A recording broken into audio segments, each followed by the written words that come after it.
sama COVID epidemija oziroma sama infekcija s COVID virusom ima številne obraze s prizadetostjo številnih organov v telesu, med drugim tudi srca, in pri bolnikih, ki so hospitalizirani v intenzivnih enotah, ima kar 60% znakov poškodbe srca.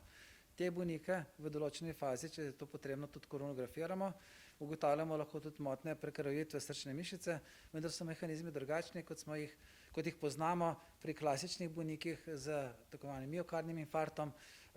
in tudi sama sestava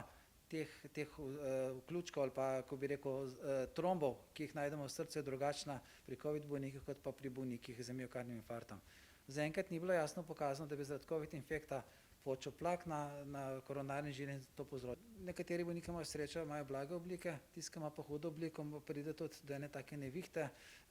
citokinske, kot temu rečejo, in v okviru tega pride do splošnega imunskega odgovora, ki je nespecifičen in lahko prizadene vse organe v telesu. Kar se opaža v zadnjem času, tudi so poročali o tem pulmologi iz Golnika, pa tudi naši žilnih bolezni zdravniki, je več pljučnih embolij in venskih tromboz, zaradi nekega protrombogenega stanja, ki ga sam infekt s COVID-om povzroča, in tle lahko iščemo določene korelacije, ne pa tiste, kot sem rekel, z samim miokardnim infarktom. Zdaj, tisti, ki so prebolevali COVID v blažji obliki, zaenkrat teh podatkov ne moramo imeti, ker tega sistematičnega testiranja bolnikov v preteklosti, tako kot se zdaj screening dela, ni bilo, no.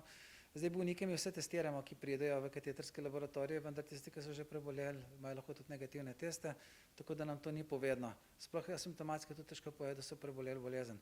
Zdaj zaenkrat pa ne opažamo porasta, da bi imeli recimo bolniki, ki so preboleli COVID, čez določen čas več miokardnih infarktov, tega pa vsaj številke zaenkrat ne govorijo.